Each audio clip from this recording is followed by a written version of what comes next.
trapdoor in the floor opened slowly. It creaked and it groaned and it shook. The child ran to the large opening in the floor. She stared down into a deep underground chamber. It was filled with hundreds of wonderful things. "What's this?" she said. Let us start the story at the very beginning.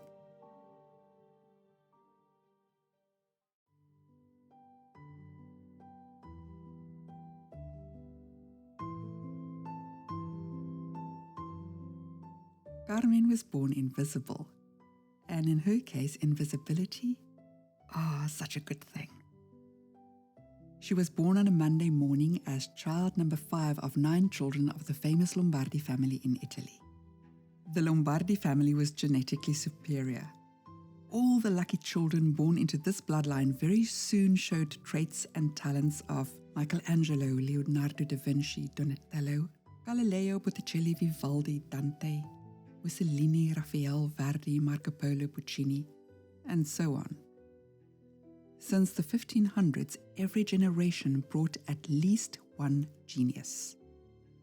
The Lombardis were world-renowned artists like Da Vinci and Botticelli, and army generals better than Mussolini, musicians such as Vivaldi, and poets equal to Dante. Every 100 years, a Michelangelo appeared, almost as good as him. Carmen's grandfather became the Michelangelo prodigy at the age of 2. Little Alessandro could form clay into any object or animal. The elated Lombardis, they knew that he, Alessandro, would be the one. So they hid their little boy from influences of the modern world so that nobody had any chance of tainting the exceptional abilities of the artist. His parents had only one child because one so gifted took all of their time, and he gave them the greatest of joy. Then disaster, the biggest tragedy ever in the Lombardi dynasty, a horrific car accident.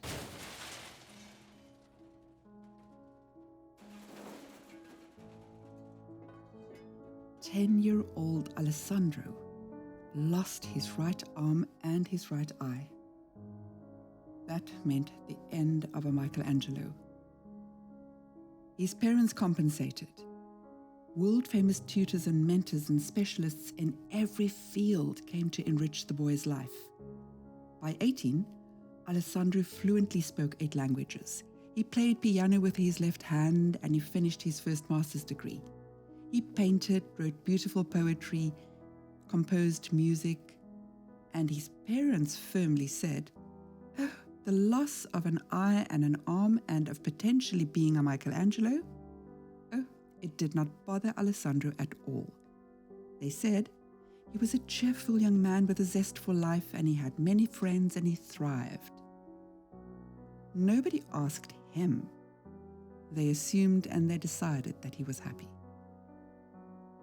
Alessandro married at 30, but it took 10 long years before he had a son.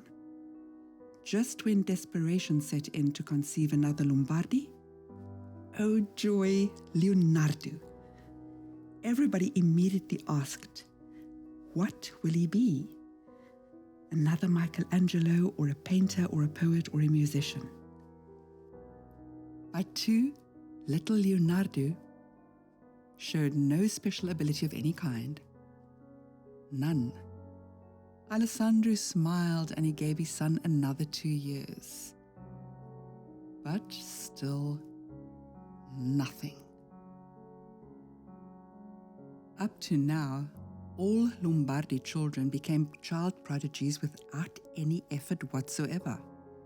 They could just do marvelous things. Their genetic superiority simply showed itself, and quickly. But oh, not for Leonardo. Desperate times.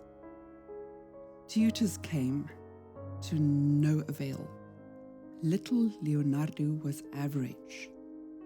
He was a loving and a very handsome young man, but without the talents of a Michelangelo, Da Vinci, Dante, Puccini, Galileo, or Verdi.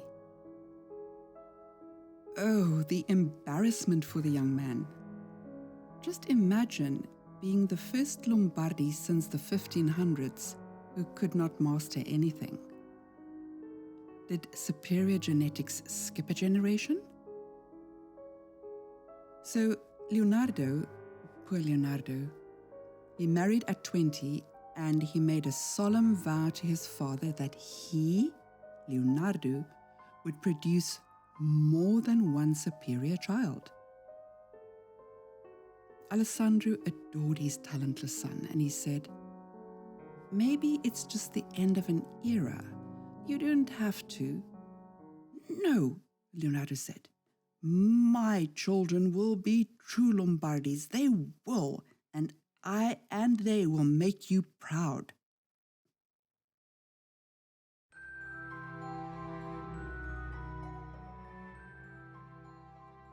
And so a saga began. Child number 1, a boy, 0 talents by 2. Well, he could sing a little bit, but just a little. Child number 2, born 2 years later, a girl, still nothing. She was probably the most beautiful Lombardi ever born, but that did not count. Leonardo and his wife frantically kept on having a child every 18 months after that. Carmen, child number 5, was born on a busy Monday morning, and her parents, they disqualified her at birth. All Lombardis had the exact same distinct features. They had dark curly hair and dark eyes and olive-colored skin and that tiny cute Lombardi nose. Not Carmen. All Lombardi babies yelled and kicked and screamed and fussed after birth. All of them were born screaming. For generations. Not Carmen. She did not cry at all. She simply stared at her mother and the doctor, and she was so quiet that a specialist had to come and make sure that she did not have brain damage. Carmen did not act like a true Lombardi, and she definitely did not look like one. She was light-skinned with blonde hair and just different. Genetically definitely not the one, it was overly obvious. So she became invisible moments after her birth, and child number 6 was born 10 months later. After 9 children, grandfather Alessandro begged his son Leonardo and his wife to stop trying. "Enough," he said, "enough. This has become a job, and it brings great unhappiness to all of the 9 children who all feel inferior. Enough. Let's enjoy 9 healthy and lively children. Let's stop this frantic quest for a better child. Look at the children. They are simply fantastic, and they all have a superior intelligence and so many skills. Now let them be happy. The Lombardi era of superhumans has ended."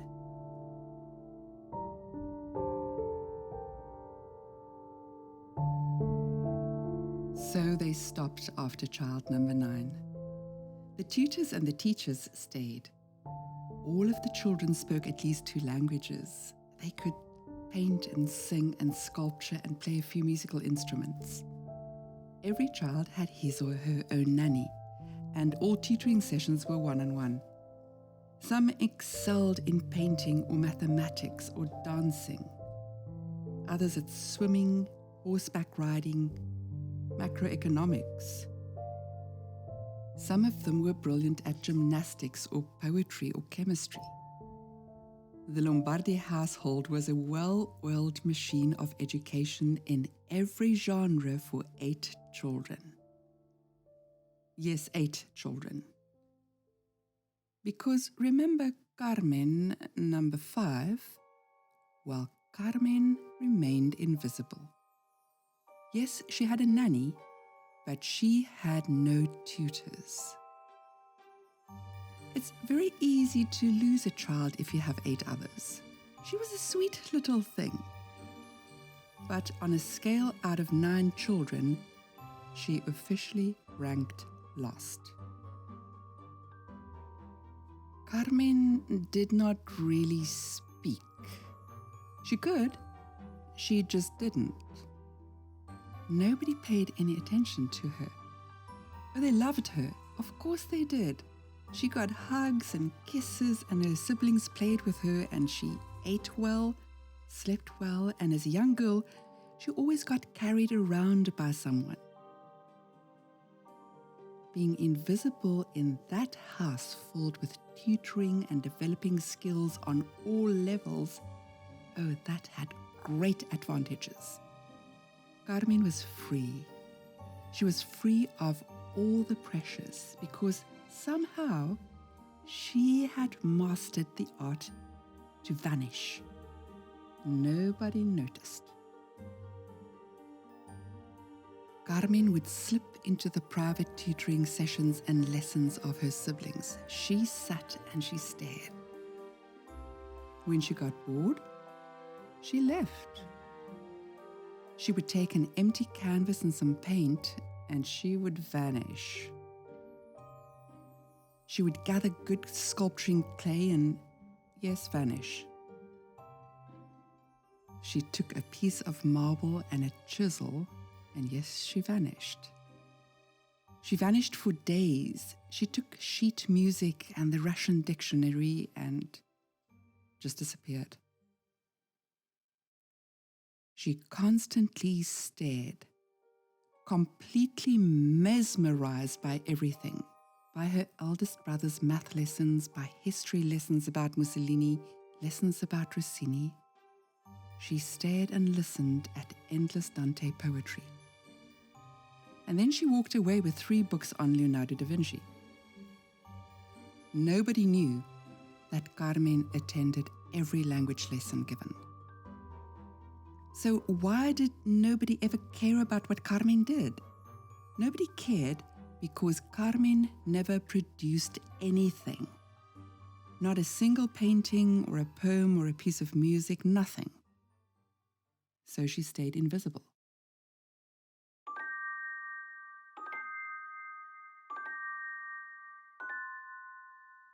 Grandfather Alessandro loved the lively bunch of children. He often sat watching a child playing piano or painting or doing a science experiment or mastering a double-back somersault. He read their poetry and he sat and watched as they did an impossible math equation which covered an entire wall. Now, this beautifully organized chaos, which you only ever find in overly large families, it needed a massive period of daily silence. At 9 o'clock sharp, stillness began in the Lombardi household. Enough of the chaotic movement of talented children and tutors and overly involved Leonardo and his wife. At 9 o'clock, they rang a bell.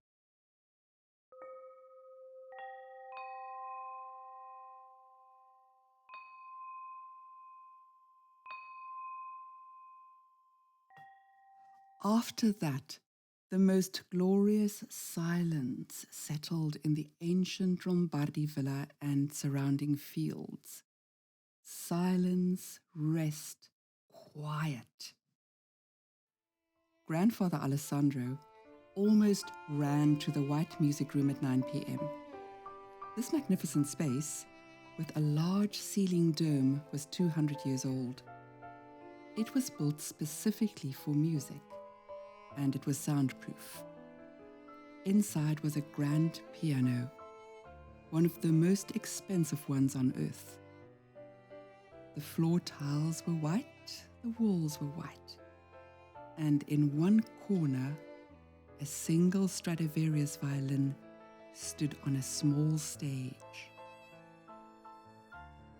There is a secret door under this violin, and this leads to a large underground chamber.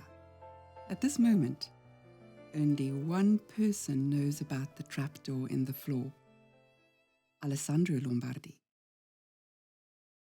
Late at night, Alessandro, as a child, opened the door, which creaked and groaned and shook, and he climbed down the spiral staircase.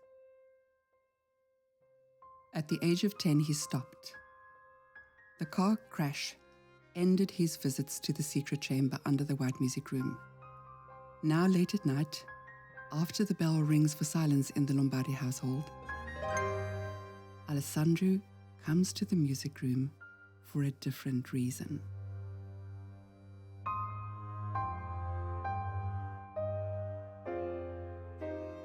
One entire wall of this room was made with stained glass from Venice. Here in this room, all the geniuses of the Lombardi family performed. Paintings were displayed here, and here talent came to light. It was always for a small and well-chosen audience, and they came from all over the world. They did this seldom because the Lombardis treasured their privacy. The family used this room for special occasions and for every Christmas. No child since Alessandro ever touched the keys of that piano. And the violin? Never.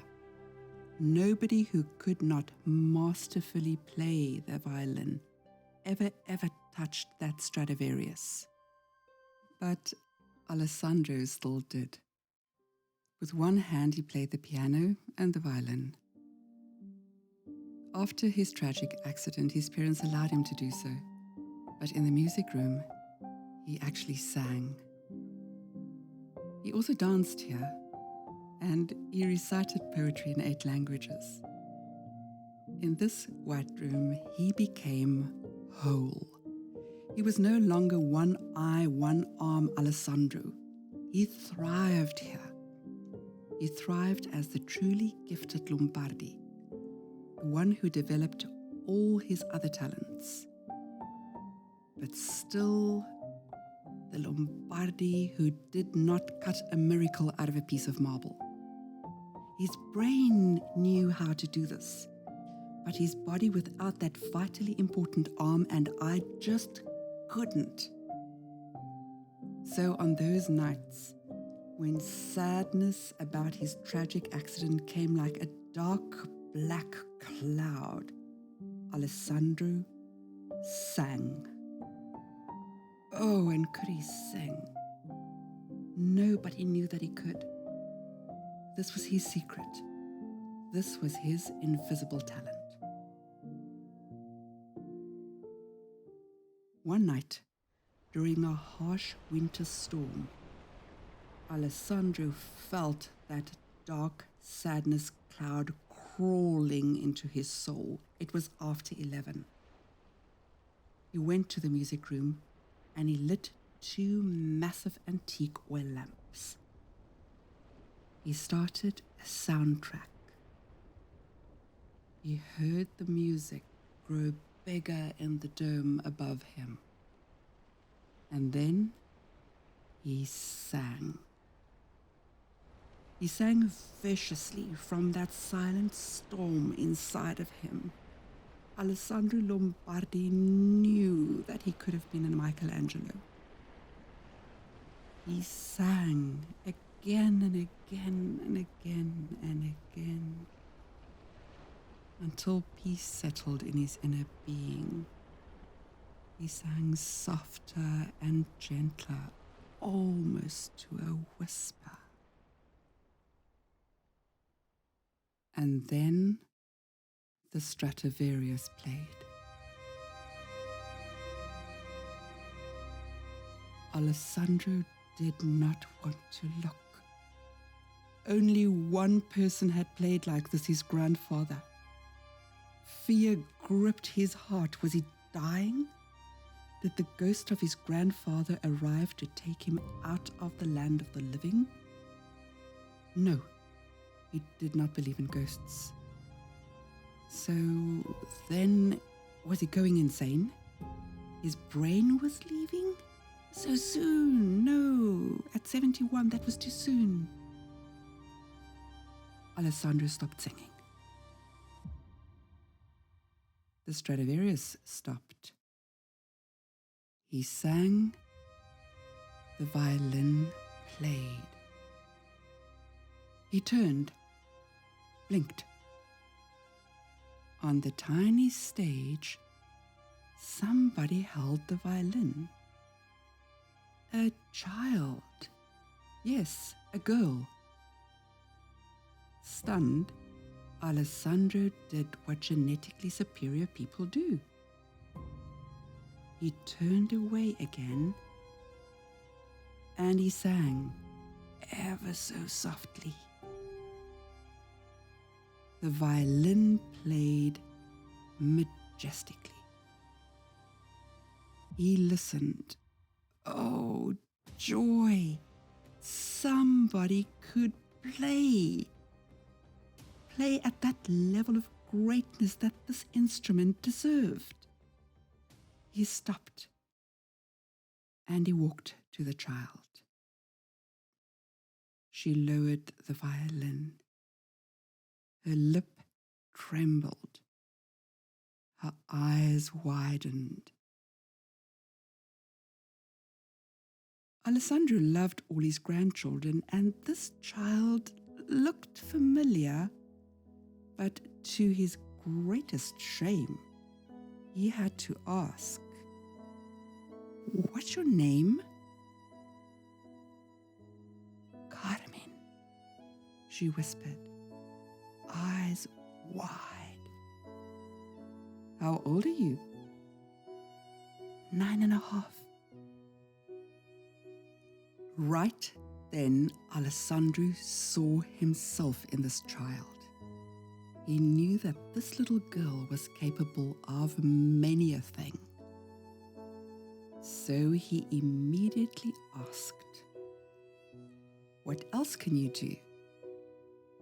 And he asked this in German, not Italian. For a moment she did nothing, and then she pointed to the piano. "Play with me," Alessandro said in French. "I have only one hand. Would you like to play a duet?" Carmen jumped up and she nodded, and then she said in French, "Yes, you can pick the piece." Alessandro knew that she would play any piece his grandfather could. So he picked a bright, lively piece that a child would like. The little girl played the right-hand part. Alessandro and Carmen played their very first duet. Alessandro laughed, joy. Carmen stopped. Carmen ran away. She fled and she vanished. Too much, too soon, Alessandro realized. But the next night, he waited for her. It was very easy to know that she would return. He merely thought of a younger version of himself. So he put an empty canvas in the room and a palette with paint. "What do you paint?" he said when she came, and he said this in English. She shook her head, stood, waited, and she looked up into the dome ceiling. Alessandro looked at the ceiling, and he imagined the fresco that he wanted to paint up there. Alessandro gently said, "Do you maybe want to paint an Easy Monet?" Carmen smiled and nodded, and she partially and beautifully painted water lilies of Claude Monet. She suddenly stopped and she put the paintbrush down.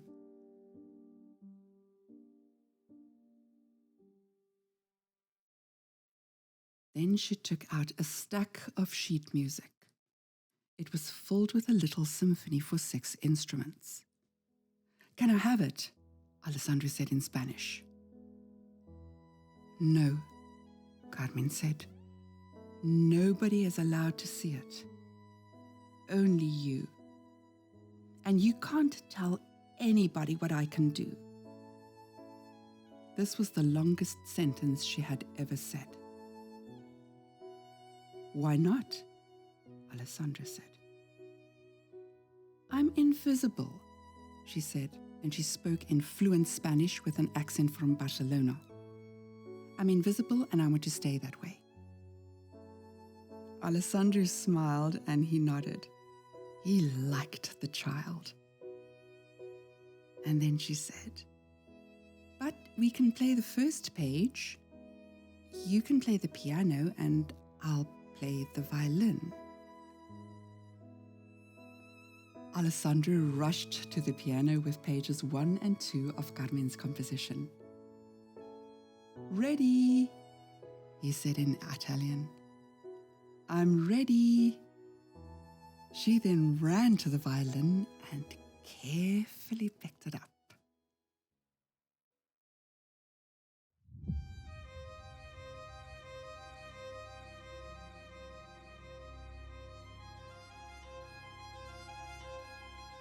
Alessandro and Carmen played her little composition. At first, she stood on the stage, and then she walked towards him while she played. She walked and played until she stood right next to him. Their eyes met. Carmen's eyes sparkled. They both smiled. Alessandro's heart rushed. The beauty of that specific moment filled his entire being as singing did.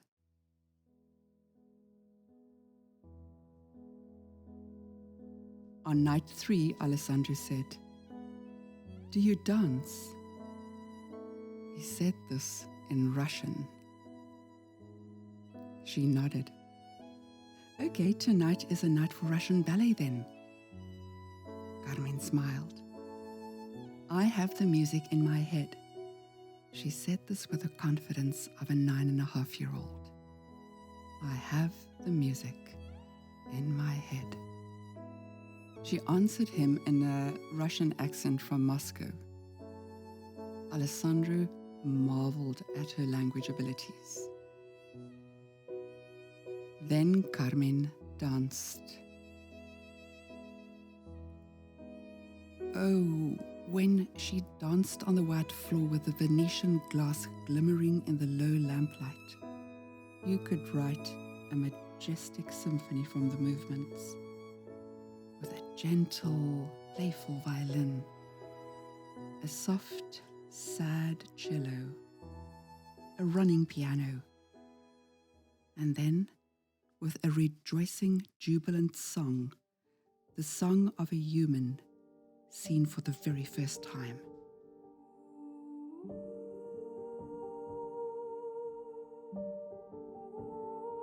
Oh, how she danced.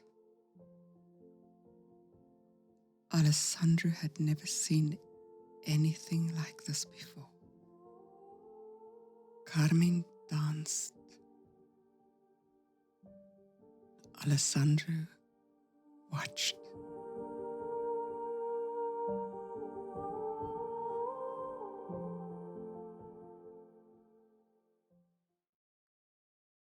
On night 4, Alessandro brought pottery clay.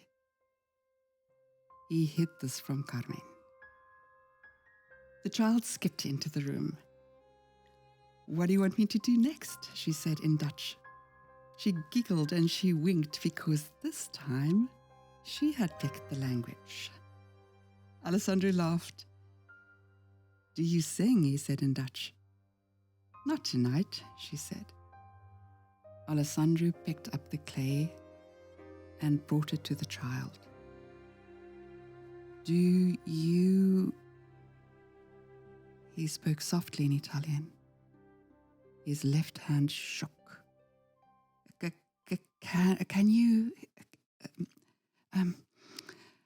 Can you, he stammered. Carmen shook her head violently. Alessandro wanted to weep and yell and cry out. No, no, no, no, no. Every other talent that this child had, so important for humankind, but to him, only this sculpturing. Not you can't, no, no, no, no. Not as good as you, grandfather. Teach me. I've been waiting for quite long. You can? Alessandro said. Carmen, you can? Yes, she said. Yes, but you can make me better. Alessandro grabbed the child and he bitterly wept for the very first time since that car accident that took his arm and his eye. He wept for the arm that had been begging for 61 years to create. His invisible arm chiseled at night in the dark. It itched and it craved and it screamed and it begged. It begged to bring a human form, a human figure, a hand or a foot or a face. It was 61 years of yearning and longing and knowing that he, Alessandro, could do it. He could do it in his mind, but not without his arm. He wept. The little girl put her arms around his neck. I know what we will do, Carmen said. You'll show me. You and I, we'll make your sculptures. We'll make them together. That night, they sat on the floor of the music room facing one another. A winter storm shook the windows. Alessandro put the clay between them.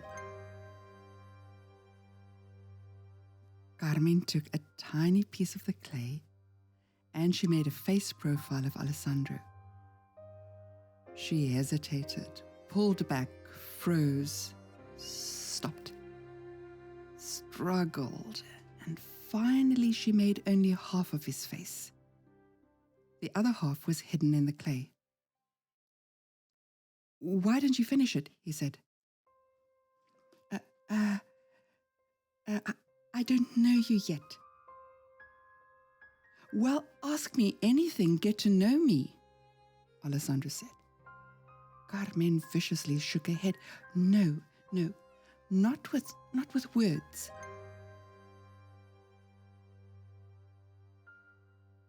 I have to watch you to understand your face. Alessandro shook his head and he put the rest of the clay into her hands. She shook her head again. Dropped it. I can't do it. I'm not good yet.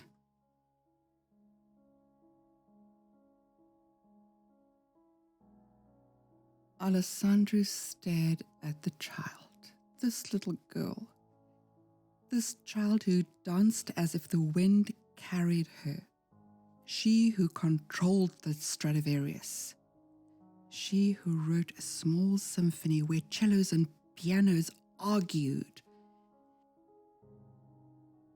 she who spoke foreign languages without missing a single verb conjugation in the correct tense, the child who fell into a piano piece of great complexity with little fingers as light as butterflies. She, Carmen, she struggled with clay. Clay, as if this was heavy and difficult and complex.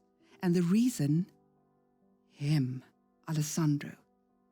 She thought him the master and herself as the inferior underling.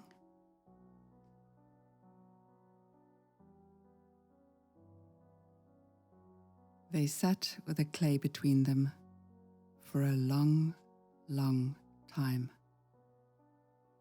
And then Alessandro said, "You can use my invisible right hand, my child. My hand has been waiting for so long for you to come and bring it back to life. Carmen's eyes widened. Then she smiled, and then she nodded. So they made that first clay sculpture together with 3 hands.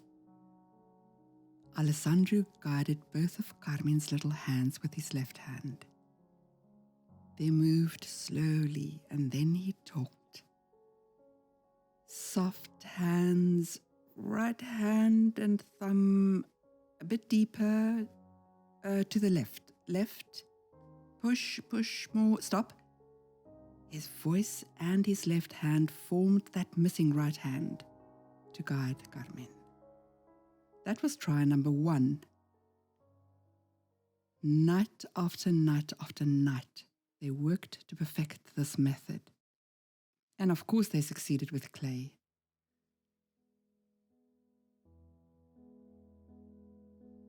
When Carmen turned 12, Alessandro decided that she could start working with marble.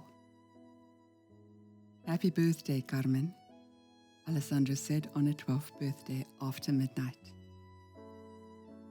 I want to show you something. Come, child. They walked to the tiny stage, and there Alessandro moved the violin.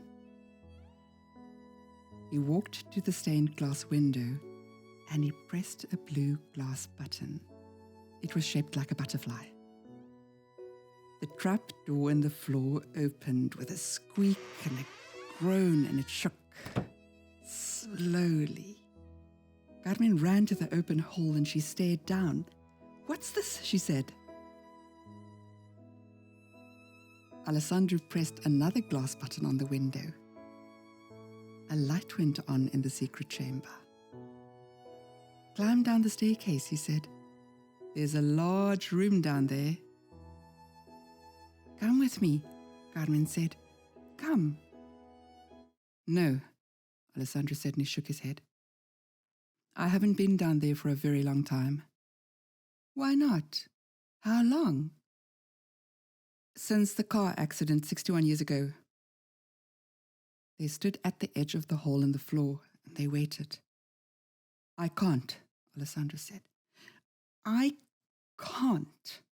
Pain shot into his missing arm, and his invisible fingers burned. His dead eye filled with hot metal splinters. "No," he said, "no." Carmen took his left hand. "I'll help you go down again. We'll do it together." She pulled him gently. "Come." Alessandro still shook his head. "I'm not going if you don't come with me," Carmen said, and she tilted her head. She blackmailed him. They climbed down together while Carmen softly sang to him for the first time ever. Step by step by step by step, they moved down and down and down. The secret chamber held priceless Lombardi treasures. Paintings, music compositions, sculptures, handcrafted jewelry, books, translations, solved equations, stained glass. Alessandro said, "The room is fireproof and climate controlled. Nobody else knows about this room." Carmen said. "Not even my father?" Her words hurt Alessandro. "No," he said. "No, he doesn't know. And you, Carmen, must one day tell the next true Lombardi after you about the secret chamber. You must tell." But how will I know who to tell?" "My child, you will know." Alessandro went to a glass display case. "Open it and take out the marble." Carmen took a heavy piece of marble. It had been chiseled, but only a little. Alessandro said.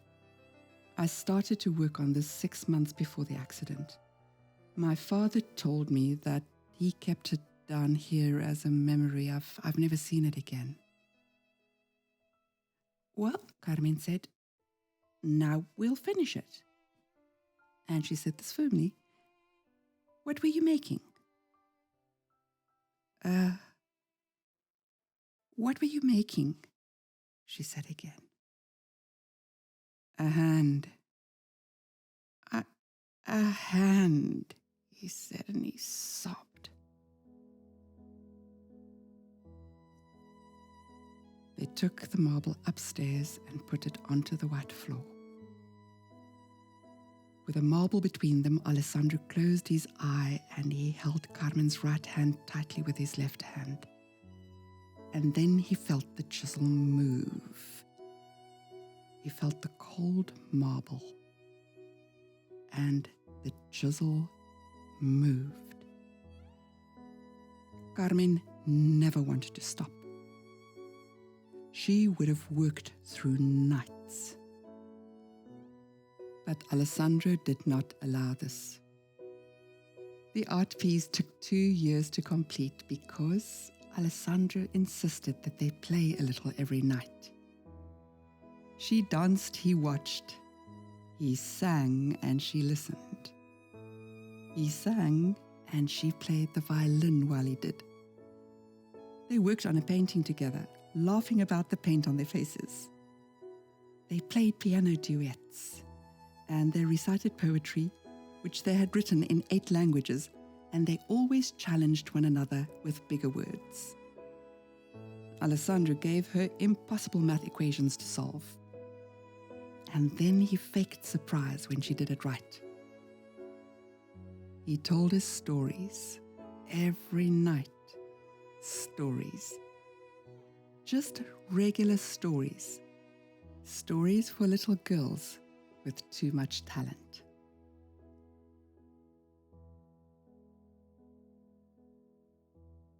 They finished the artwork 2 years later.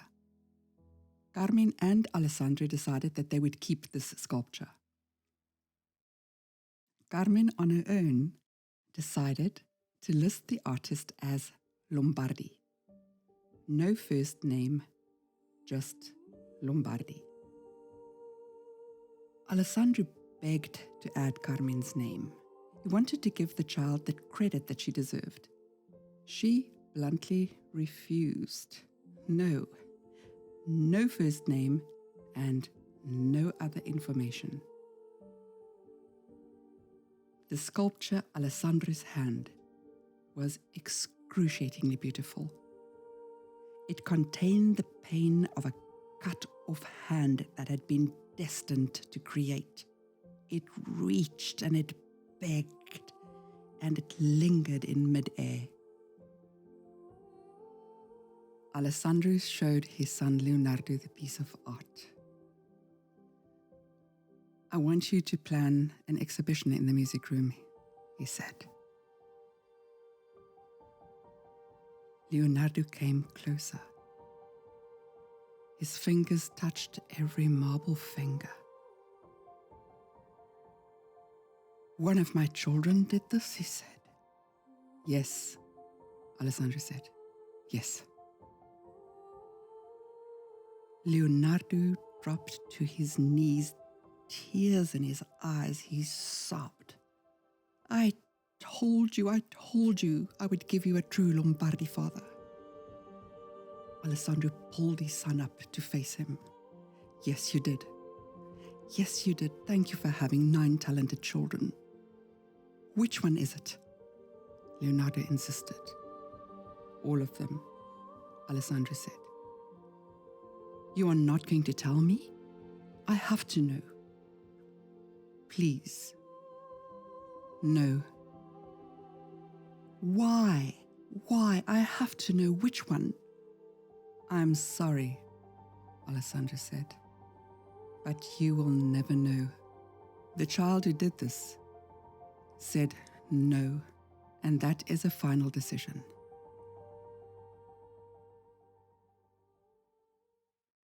Carefully chosen artists and friends from all over the world attended the gala event.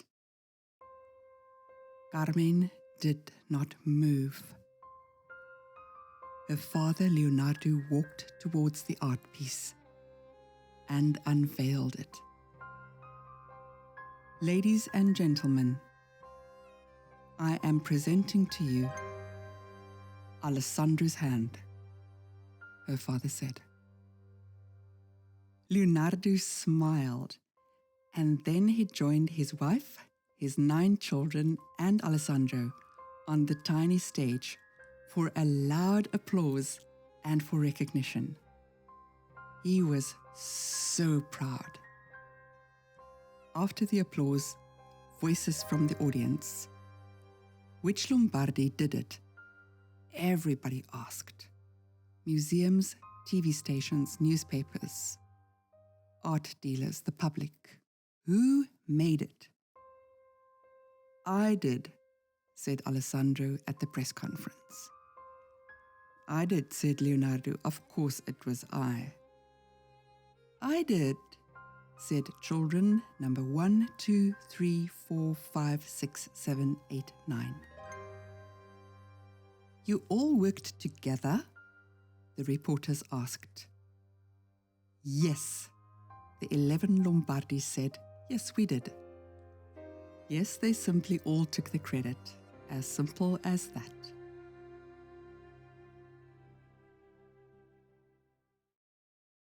Carmen was born invisible, and she stayed invisible. Alessandro's invisible arm came back to life, and he thrived as an artist until he was 90.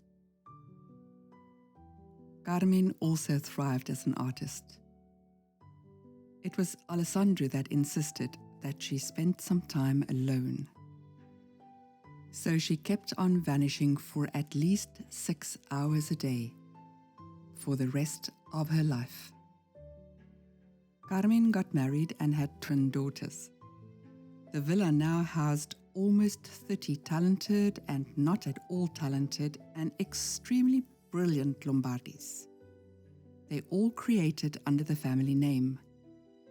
Their real fortune came from the 2 Michelangelos of the family, Alessandro and Carmen. A few things changed in the music room. Now, at night, every night, somebody played on that Stradivarius violin. And somebody else played on that overly and world's best piano. Nobody cared if they played well. They just played. But a few things stayed the same.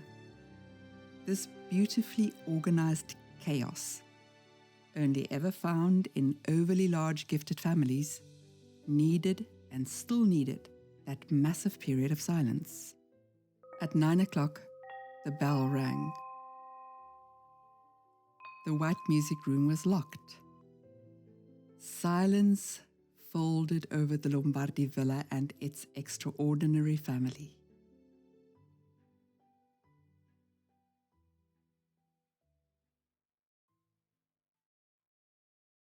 But some nights after 11, Carmen and her husband came to the white room, and then she danced for him.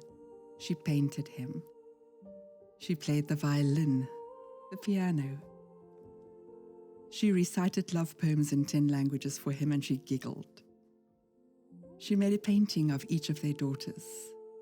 She sang love songs, for her deep love for him brought songs for him, her husband.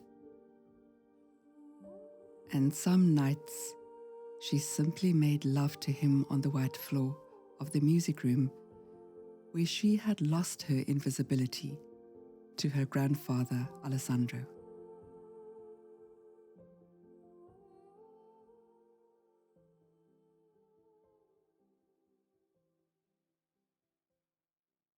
Michelangelo was born on a Monday morning. It was the year 1475. He was child number 2 of 5 children. He completed his famous sculpture of David at the age of 29. He painted the frescoes on the ceiling of the Sistine Chapel in the Vatican in 4 years, between the ages of 33 and 37. Michelangelo died at the age of 88.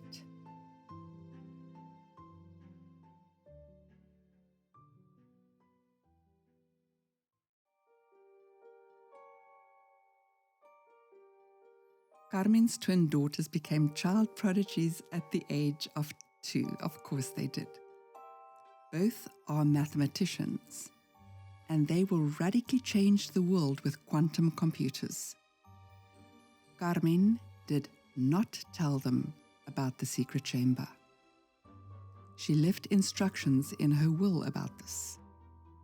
A very valuable document waits for Carmen's daughters at the offices of an attorney, to be opened after her death.